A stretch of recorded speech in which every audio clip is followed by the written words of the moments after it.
Listen, I'm going to tell you something that will probably peace. You start typing your angry comment. Let me ask you something. When was the last time you saw a genuinely happy couple under the age of 35? Not on Instagram, not in some staged vacation photo, but in real life. A couple that looks genuinely peaceful, stable, and in love. Because here's what I keep seeing, and I know you see it too. Men are staying single for years. Not because they can't find a woman. Not because they're socially awkward. But because they're starting to realize something. That the entire dating and relationship game has changed, and staying single is becoming the safest choice for most men. Not the desired choice, the rational one. After that opening, the narrator steps back and describes the pattern in third person, because it is easier to see a system when it is not filtered through one person's pride, anger, or hope. In a crowded cafe in Lisbon, a man named Daniel watches two friends argue over something small. Whose turn it was to pay, who forgot to text back, who always does the emotional work. Nothing dramatic happens. No plates fly.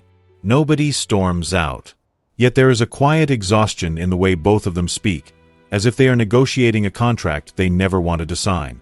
Daniel is 33, steady job, no criminal record, no hidden family, no complicated mess. He is not a model, but he takes care of himself. He can get dates. He just does not stay in the game for long. Daniel is not unique. Across big cities and small towns, across different cultures and languages, there is a growing group of men who do not hate women, do not fear women, and are not incapable of love. They simply look at modern dating like an investor looks at a market that has become volatile, expensive, and emotionally punishing. So they hold cash. They wait. They work. They tell themselves they will re-enter later. Then later never comes. The narrator frames the question in plain terms. Why would someone opt out of something humans are wired to want? To answer that, the narrator describes a shift that many people feel but rarely name. In earlier generations, relationships were built inside a smaller world. Friends introduced friends. Families knew each other. Communities remembered reputations.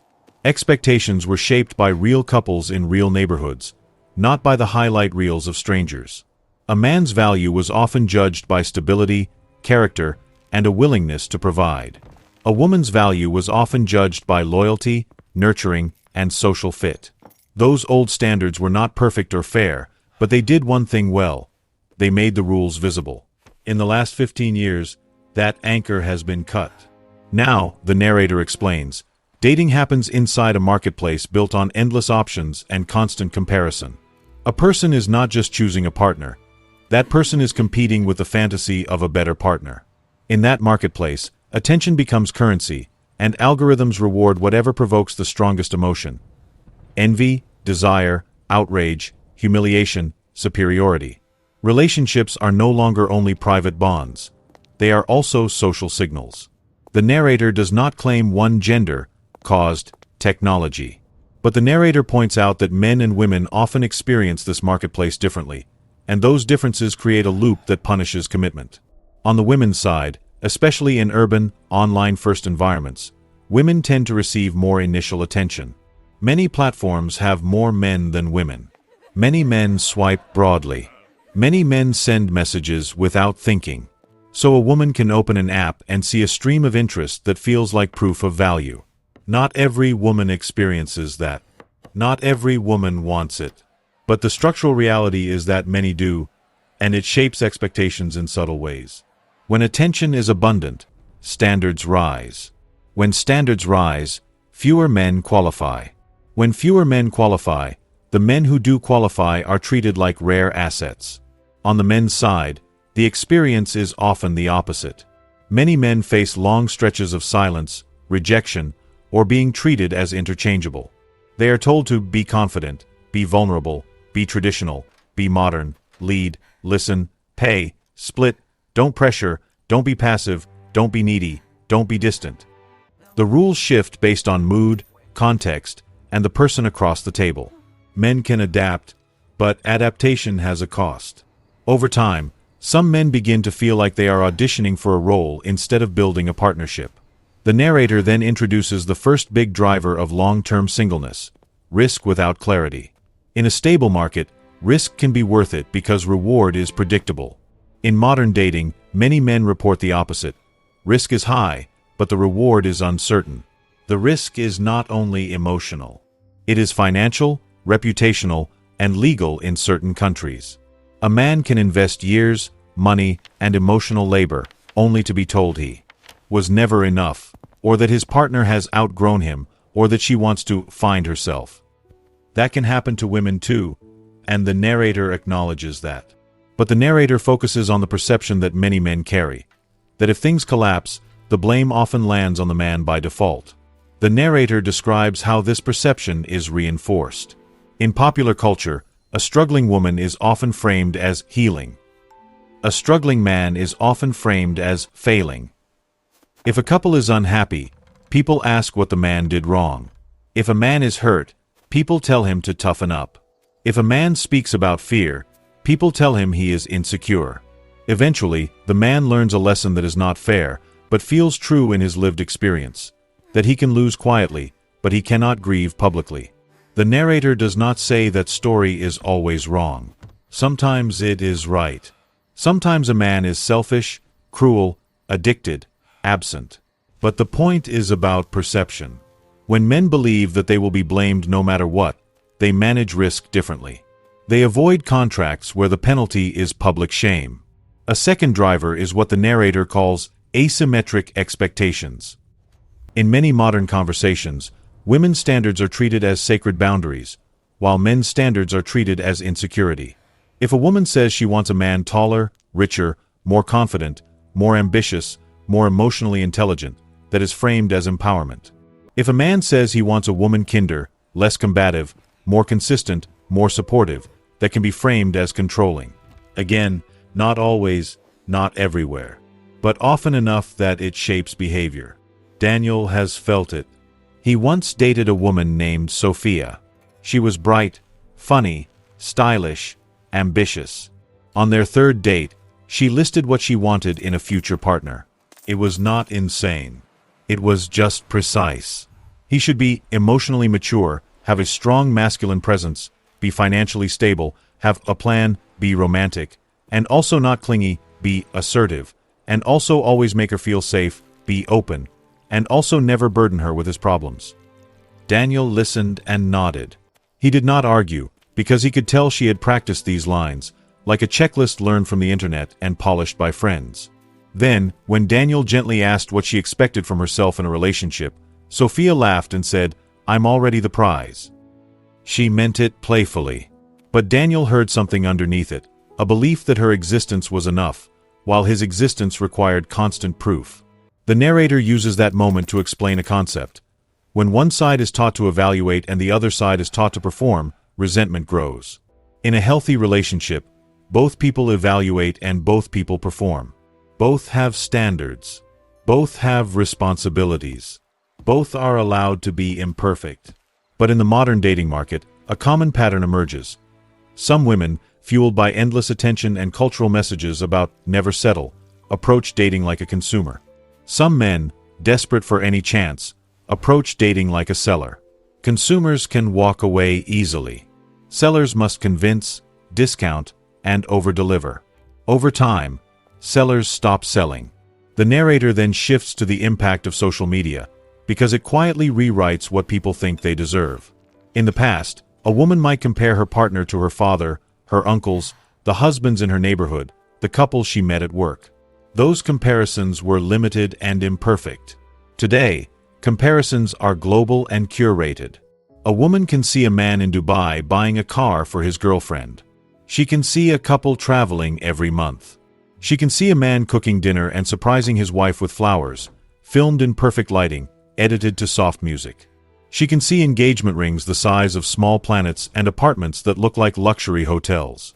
Most of that content is marketing, performance, or staged intimacy. But the brain does not always care. Repetition makes the unusual feel normal.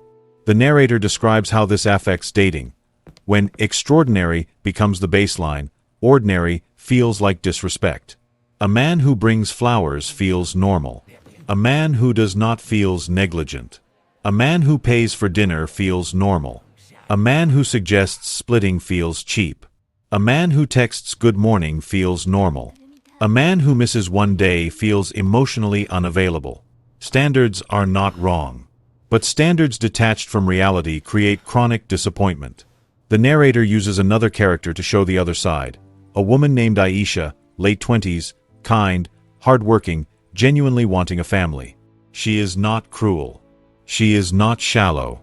Yet she cannot help feeling underwhelmed by the men she meets, because her feed has trained her to expect a man who is both a provider and a therapist, both a leader and a best friend, both a lover and a personal growth coach, always available, always patient, always confident, never fragile, never tired. When Aisha meets a decent man who is stressed about work, she thinks, he is not emotionally safe. When she meets a man who is gentle but not ambitious, she thinks, he will slow me down. When she meets a man who is ambitious but not poetic, she thinks, he will neglect me. The narrator does not blame her for having desires.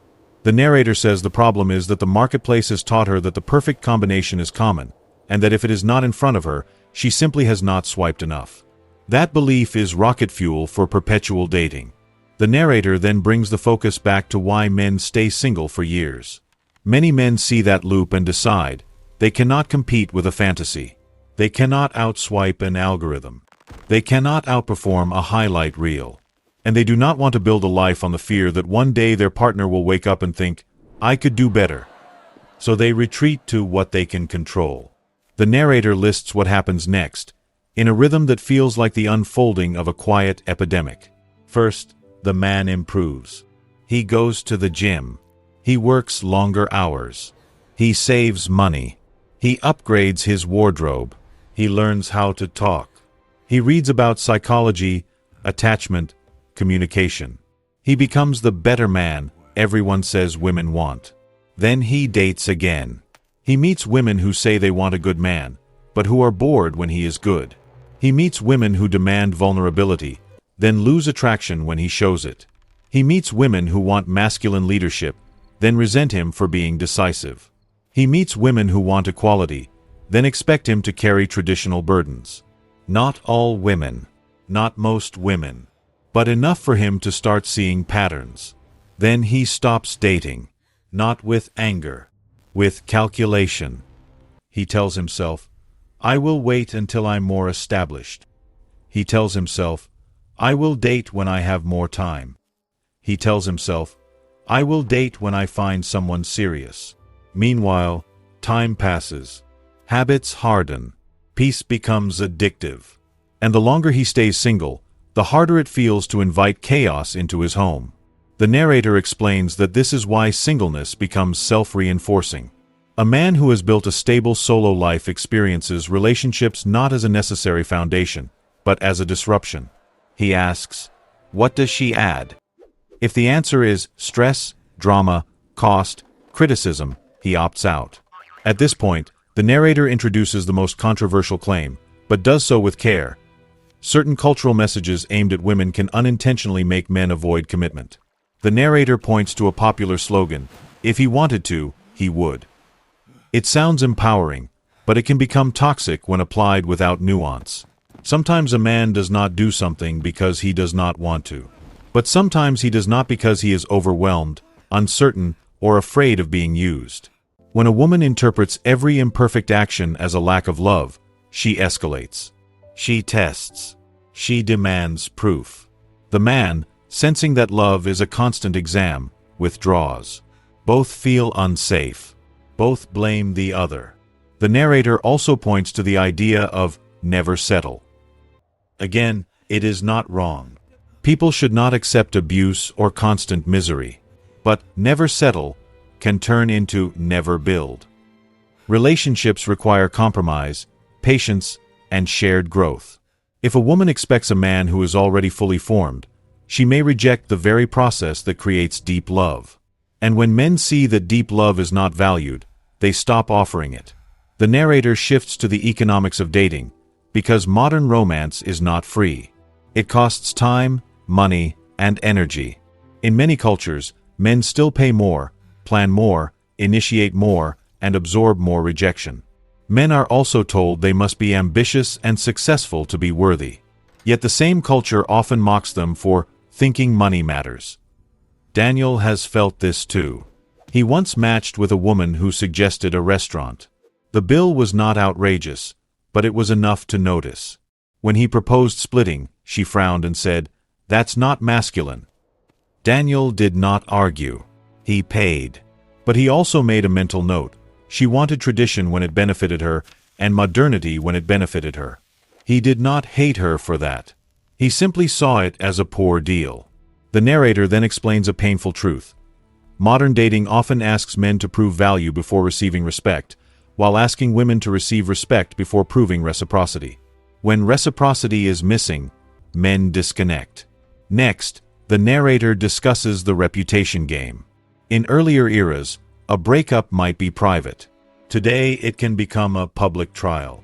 Screenshots, social posts, group chats, story times, and the endless appetite for drama mean that a man can lose not only a partner but also dignity. Even if he did nothing abusive, he might still be portrayed as incompetent, selfish, or emotionally immature. Some women do this. Some men do it too. But because cultural narratives often position women as victims and men as suspects, many men fear being turned into a cautionary tale. So, the narrator says, many men choose the safest path: no relationship, no scandal. At this point in the script, the narrator changes scenery to make the point global. In Seoul, a software engineer lives alone and sends money to his parents. He sees marriage as expensive and socially risky. In Toronto, a tradesman watches friends lose half their savings in divorce and decides to avoid that outcome. In Sao Paulo, a man who grew up seeing unstable relationships decides that peace is better than passion. In Nairobi, a young professional fears being treated as an ATM. In Paris, a man is tired of being judged for not fitting a fashionable script. Different cultures, different accents, same quiet conclusion. The cost of making the wrong choice is high, and the process of making a right choice feels more like an exam than a romance. The narrator then introduces a concept called the trust tax. In a healthy world, trust is assumed until broken. In modern dating, trust must be earned before it is given. People enter relationships already defensive. Women say, men cheat. Men say, women leave when they are bored. Women say, men lie. Men say, women test and punish. These are stereotypes, not universal truths. But when people treat stereotypes like facts, they create the very behavior they fear. Defensive people provoke defensive responses. Suspicion invites secrecy. Testing invites withdrawal. The narrator emphasizes that women are not villains in this story. Many are reacting to real dangers. Many have been hurt. Many are trying to protect themselves. The problem, the narrator says, is that protection can become a weapon, and when it does, it drives away the very men who would have been safe. Here is where the narrator circles back to the original claim without turning it into hate. Some women's behaviors and expectations contribute significantly to why many decent men choose long-term singleness. Not because women are evil, but because certain behaviors create a relationship climate where men feel constantly evaluated and rarely appreciated. The narrator gives examples of those behaviors, phrased as patterns rather than insults. 1. Constant comparison. A man's effort is measured against other men online, not against what he actually did. 2. Moving goalposts. When he meets one standard, another appears. 3. Contempt disguised as humor, mocking his income, height, ambition, or masculinity under the cover of just joking. 4. Expecting traditional masculinity while rejecting traditional femininity. 5. Treating a relationship as a stage where the woman's feelings are the main story and the man's feelings are background noise. Then the narrator adds the mirror image, to keep it grounded. Men also push women away by being passive, addicted to validation, emotionally shut down, unreliable, or disrespectful. But the narrator's focus remains on the question, why would a man who could date choose not to? Because, the narrator says, the worst part is not rejection. The worst part is being accepted and then treated like a placeholder. Many men have experienced the almost relationship. Everything is going well until the woman suddenly grows cold. When asked why, she says she is confused. Then, weeks later, she is with someone else. Men can do this too. But in the male experience of modern dating, it is common enough to create a constant background fear. She is never fully in. She is always scanning. She is always keeping options open. A man who feels like an option does not build a home. He builds an exit plan. The narrator then explores why women might behave this way, because understanding mechanisms helps more than moralizing. Some women are raised in an environment where validation is currency. They learn early that attention equals worth. They are not taught to admire men for quiet stability. They are taught to chase excitement. They are told to date up, secure the bag, never chase, be the prize. These messages can be empowering in limited contexts, but destructive when used as a life philosophy. They can turn partnership into conquest. The narrator uses a vivid metaphor. If love becomes a ladder, then the partner becomes a rung. And nobody wants to be stepped on. Now the narrator arrives at the part that many men quietly think but rarely say. For a certain group of men, staying single is not lonely.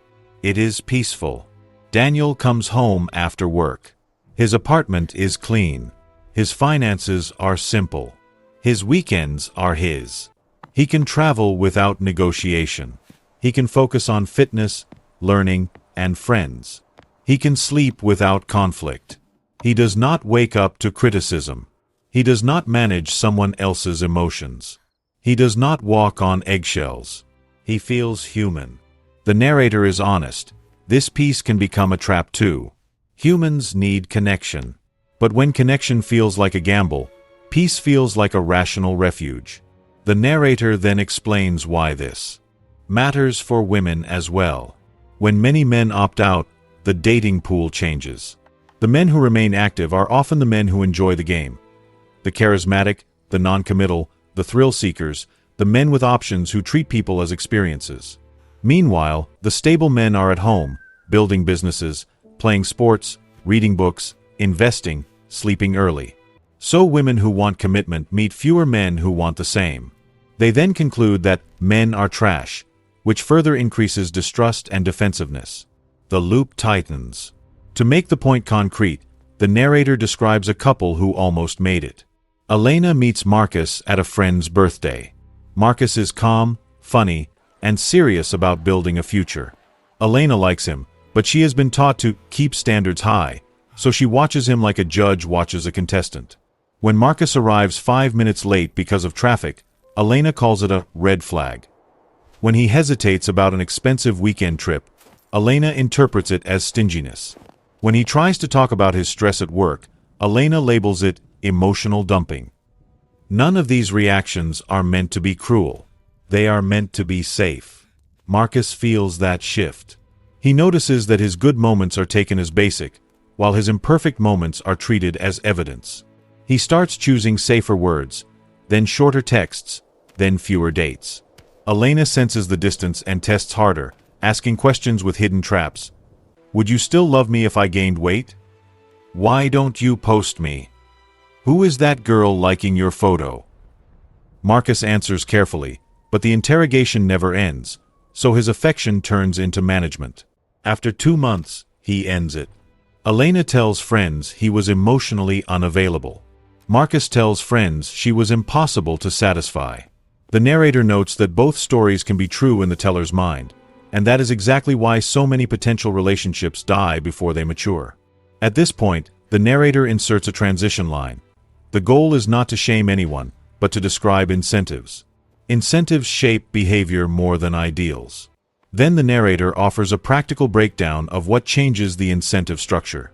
First, clarity. Men are more willing to take risk when the rules are clear. That means consistent boundaries, honest communication, and shared expectations early.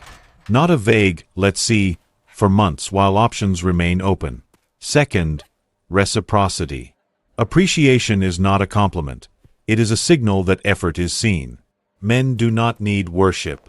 They need acknowledgement. If a woman wants a man to lead, she must also support. If she wants him to provide, she must also respect. If she wants vulnerability, she must also hold it with care, not weaponize it later. Third, reality-based standards. Standards are good. Fantasy standards are poison. A woman can want a tall man, a wealthy man, a confident man. But she should understand trade-offs.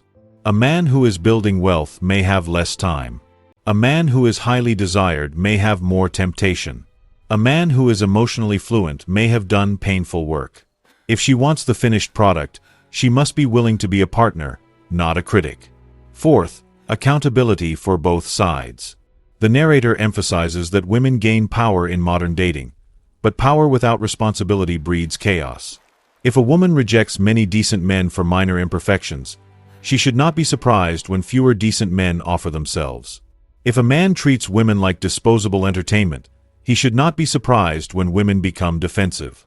Then the narrator returns to Daniel as a way to make the conclusion personal without switching to first person. Daniel is not anti-woman. He is pro-peace. He still wants love in theory. But he has learned to value alignment over intensity. He has learned that being chosen is not enough. Being respected matters more. He has learned that chemistry without kindness is expensive. He also has a quiet list now. Not a list of a woman's measurements or income. A list of character traits. Consistency, humility, emotional self-control, willingness to build, ability to apologize, appreciation for effort, a life that is not fueled by drama. When he meets a woman who has those traits, he is open. When he does not, he stays alone. The narrator ends by addressing the broader cultural lie that keeps people stuck, the lie that love is supposed to feel effortless all the time. Real love is not a constant high. It is a steady alliance. It is two imperfect people choosing the same direction on days they feel strong and on days they feel tired. It is attraction plus admiration plus respect. And respect is not produced by demands. It is produced by behavior. So the narrator's final message is simple. Men stay single for years not because they cannot find women, but because they are no longer willing to pay the modern price of modern dating. And if women want more good men to step back into commitment, the answer is not louder slogans or harsher tests. The answer is an environment where decent men believe that effort will be met with reciprocity, and where partnership is treated as building a life, not collecting experiences. Because when love feels like a fair deal, people stop holding cash. They invest.